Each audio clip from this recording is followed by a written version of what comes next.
તો વ્યૂ એમ્પ્લોયીમાં આટલે જ્યારે પેજ લોડ થાય ત્યારે તમારે ડેટા લાવવાનો છે, બરાબર. તો આમાં સિમ્પલ, જ્યારે તમારે ફાયરબેઝમાંથી ડેટા ડિસ્પ્લે કરાવવા હોય ને તો એના માટે એક અલગથી આ લોકોએ વિજેટ આપ્યું છે. વિજેટનું નામ છે સ્ટ્રીમ બિલ્ડર. તો એમાં પહેલું આવશે સ્ટ્રીમ, કે ક્યાંથી તમારે ડેટા લાવવા છે. સો ફાયરબેઝ ફાયરસ્ટોર ડોટ ઇન્સ્ટન્સ આટલે આવશે ડોટ કલેક્શન. કયા કલેક્શનમાંથી ડેટા લાવવાના છે? Products employ. Okay, so employ અને એના કલેક્શનમાંથી સ્નેપશોટ્સને રીડ કરી બસ.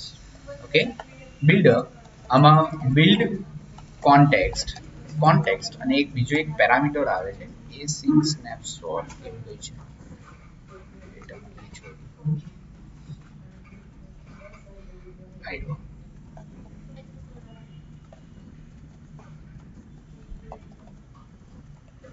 async snapshot, query snapshots.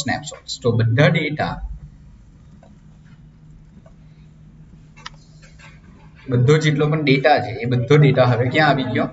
Snapshot. હવે પેલી બધી પ્રોસેસ જો 1 લાખ રેકોર્ડ છે તો ઓબ્વિયસલી આઉટ ઓફ 1 લાગશે. સો if snapshot dot has data એટલે ડેટા આવી ગયા પછી શું? એલ્સ ડેટા નથી આવ્યા, હજુ ડેટા લોડ થાય છે તો circle indicator. Good. So centre child circular progress indicator. હવે પાછી પેલું કે જો કદાચ ડેટા આવી ગયા, કદાચ ડેટા છે જ નહીં તો અંદર, તો if snapshot dot data dot size, જો આમાં સાઇઝ આવે પેલામાં લેન્થ હતી, જો લેસ ધેન 0 હોય એનો મતલબ કે કોઈ રેકોર્ડ નથી, તો ટેક્સ્ટ નો ડેટા, એલ્સ ડેટા અવેલેબલ છે. તો આટલે આપણે લિસ્ટ વ્યૂ બનાવશું. હવે આમાં લિસ્ટ વ્યૂ બિલ્ડર યુઝ નહીં કરવાનું. ઓકે, આમાં ડાયરેક્ટ ચિલ્ડ્રન સ્નેપશોટમાં ડેટા છે તો snapshot dot map dot snapshot dot data dot docs dot map. આપણે પેલામાં જોયું તો મેપ લૂપ માટે. ઓકે, તો આ બધા ડોક્યુમેન્ટ મળી ગયા અને આને ડોટ ટુ લિસ્ટ કરવાનું એટલે લિસ્ટમાં કન્વર્ટ થઈ જશે. સો આની અંદર આ વસ્તુ કેટલી વાર રિપીટ થશે? જેટલી વાર તમારા ટેબલમાં ત્યાં ફાયર સ્ટોરમાં રેકોર્ડ હશે. તો આટલેથી તમારે ડિઝાઇનિંગ રિટર્ન કરો કે રિટર્ન લિસ્ટ ટાઈપ. હવે આટલે તમે કન્ટેનર યુઝ કરો, સેમ વસ્તુ કન્ટેનર યુઝ કરો, જે યુઝ કરવું હોય તે. સો ટેક્સ્ટ સ્નેપશોટ્સ ડોટ ડેટા, સોરી આમાં સ્નેપશોટ નહીં આવે બીકોઝ ડાયરેક્ટલી ડોક્યુમેન્ટ આપણને મળી ગયું. ડોક્યુમેન્ટની અંદરથી મારે શું રીડ કરવું છે? નેમ. ઓકે, સબટાઇટલ મારે રીડ કરવું છે ડોક્યુમેન્ટનું ડિપાર્ટમેન્ટ. બસ ડન. હવે આટલે તમે રિટર્ન લિસ્ટ આવેલી જગ્યા કન્ટેનર લખો તો કન્ટેનર આવશે. ઓકે, વ્યૂ એમ્પ્લોયી આ છે ને, નહીં ડેટા આવ્યો. ફરીથી લોડ કરાવ્યું નહીં કરેલું છે. વ્યૂ એમ્પ્લોયી પર કોઈ નેવિગેટર નથી.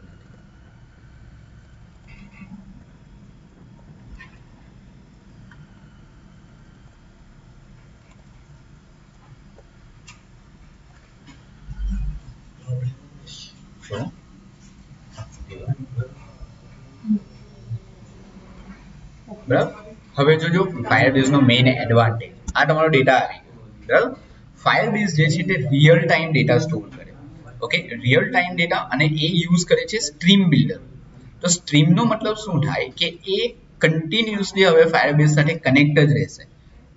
ઓકે, કન્ટિન્યુઅસલી ફાયરબેઝ સાથે કનેક્ટ રહેશે. ઓકે, આ જે ટીનું વાળું છે એને જો આપણે ચેન્જ કરીને, હું આટલે ચેન્જ કરું છું, પેજ જો અપડેટ કરી.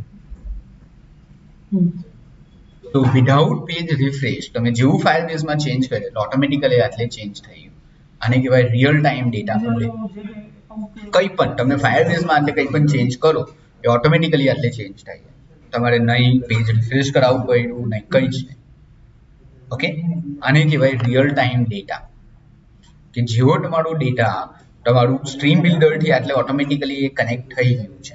હવે તમારે આમાં કોઈ ચેન્જ, તમારે કોઈ પેજ રિફ્રેશ કરાવવાની કઈ જરૂર નથી. ખબર છે, આપણે અપડેટ કરતા હતા એટલે પેજ રિફ્રેશ કરાવતા હતા પાછા એસક્યુએલ લાઇનમાં, પાછા જૂના નવા ડેટા લાવતા હતા. આમાં કઈ નહીં કરવાનું. ચલો ડિલીટ નું કોડિંગ હવે કરી નાખીએ. ઓકે, સો આ વ્યૂ થયું. હવે અત્યારે હું એવું કરી દઉં કે આની પર ટેપ કરે એટલે ડિલીટ થઈ જાય. સો આપણને ડિલીટ કરવા માટે કોઈ વસ્તુ જરૂર પડશે, યુનિક. આપણી પાસે યુનિક છે એની આઈડી. ચલો આપણે પ્રિન્ટ કરીને જોઈએ. આપણે એની doc id કેટ કરીએ. સો doc id equals to document છે ડોટ આઈડી ડોટ 23. આ તમને એની આઈડી મળી ગઈ, doc id. ઓકે, આ મળી ગઈ મને. મારી પાસે doc id મળી. પહેલામાં આપણે પ્રાઇમરી કી થી ડિલીટ કરતા હતા બીકોઝ એ જ વસ્તુ આપણી પાસે યુનિક હતી. આમાં આપણી પાસે doc id છે. એ ઓટોમેટિક બની. આ તો ઓટોમેટિક બની ને. જો આને આપણે પ્રિન્ટ કરાવીને જોઈએ. પ્રિન્ટ doc id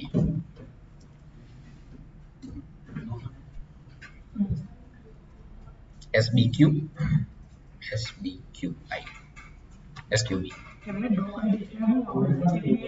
ના, એ ઓટોમેટિક ક્રિએટ કરી નાખે. ફાયરબેઝ શું કરે, તમે જેટલા પણ ડોક્યુમેન્ટ બનાવો ને, ના આ આઈડી છે. આ જે છે તે આખું ડોક્યુમેન્ટ છે અને આ જે છે તે ડોક્યુમેન્ટની આઈડી છે. એ આપણે ડોક્યુમેન્ટની આઈડી ગેટ કરી. આવું જ આવે, આઈડી જ આવે. એટલે તમે કેવું છે, એટલે અલગ કોઈ કોલમ નહીં આવે. તમે ડોક્યુમેન્ટ ડોટ આઈડી લખો ને એટલે આ જ એક્સેસ થઈ જાય. હવે આનો યુઝ કરીને આપણે ડિલીટ કરી નાખીએ ડેટા. ઓકે, તો બીકોઝ આપણી પાસે યુનિક એ જ છે, ડોક્યુમેન્ટ આઈડી યુનિક છે. આ રિપીટ થાય જ નહીં. ઓકે, તો ડિલીટ કરવા માટે સિમ્પલ. હવે એક Firebase file store dot instance dot collection, કયું કલેક્શન, એમ્પ્લોયી. એમાંથી કયું ડોક, એમ્પ્લોયીના કલેક્શનમાંથી કયું ડોક, આ ડોક આઈડી વાળું ડોક, એને ડિલીટ કરી નાખો. બસ આમાંથી કલેક્શનમાંથી તમારે આ ડોક્યુમેન્ટ ગેટ કર્યું અને ડિલીટ કરી નાખ્યું. હવે આમાં પેજ રિફ્રેશ કરવાનું તો કઈ જરૂર છે ને, કેમ કે રિયલ ટાઈમ ડેટા છે. યસ નું કામ, હા એ તો એવું બનાવ્યું નથી એટલે તમે અલર્ટ ડાયલોગ બનાવો ને આટલો કોડ અલર્ટ ડાયલોગના યસમાં લખી દો. આ તો મેં હમણાં તમને શીખવા માટે આવી રીતના ડાયરેક્ટ કરી નાખી. જો આ રિયલ ટાઈમ ડેટા, કોઈ પેજ રિફ્રેશ નથી કરવું પડ્યું, ડિલીટ થઈ જાય પછી એ ઓટોમેટિકલી આ બધી વસ્તુ અપડેટ કરી નાખશે. બહુ ચાલે ફાયરબેઝ, પાછું ફાસ્ટ પણ બહુ ચાલે. ડેટા તરત જ આવી જાય અને તરત સ્ટોર પણ થઈ જાય. ઓકે, ડિલીટમાં પણ આટલે ડોટ ધેન આવે. બધા મેથડ પછી ડોટ ધેન આવે કે ડિલીટ થઈ જાય પછી. તો આટલે તમે ડિલીટ થઈ જાય પછી આટલે પ્રિન્ટ કરાવી દો રેકોર્ડ ડિલીટેડ.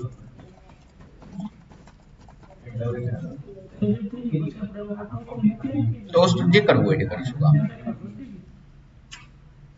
સો આ વ્યૂ નું કોડ, ઓકે, આ એડ નો કોડ.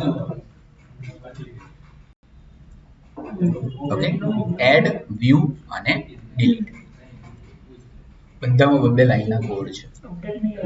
અપડેટ આવશે. હવે શીખવાનું આપણે ઇમેજ અપલોડ. કે આટલેથી હું કેમેરામાંથી કોઈ ઇમેજ, ગેલેરીમાંથી એમ ઇમેજ ક્લિક કરું તો એ ઇમેજ સ્ટોર થવી જોઈએ. તો હજુ કરશું ને, પહેલા ઇમેજ અપલોડ કરશું ને પછી અપડેટ કરાવશું. એટલે ઇમેજની સાથે અપડેટ ઇમેજ પણ થઈ જાય. એટલે હવે ઇમેજ અપલોડનો કોડ કરવાના છે. તો એમાં છે ને આટલું ખાલી કરીને આવવું. આ બંને ડિલીટ ને બધાની પ્રેક્ટિસ કરવાની. અલર્ટ ડાયલોગ મૂકવાનું, આમાં અલર્ટ ડાયલોગ ડિલીટ ક્લિક કરે એટલે અલર્ટ ડાયલોગ મૂકવાનું યસ નો. અને બીજું આ એડ એમ્પ્લોયી છે ને, આની ઉપર બે બટન, કેમેરા, ગેલેરી અને ઉપર એક ઇમેજ વ્યૂ, ઇમેજ અસેટ્સમાં એટલું મૂકીને આવું. એટલે કાલે આપણે ઇમેજ અપલોડ શીખવાના છે. ઓકે, જોઈ લેજો. આ ઇઝી છે એટલે મેં 3 ટોપિક તમને સાથે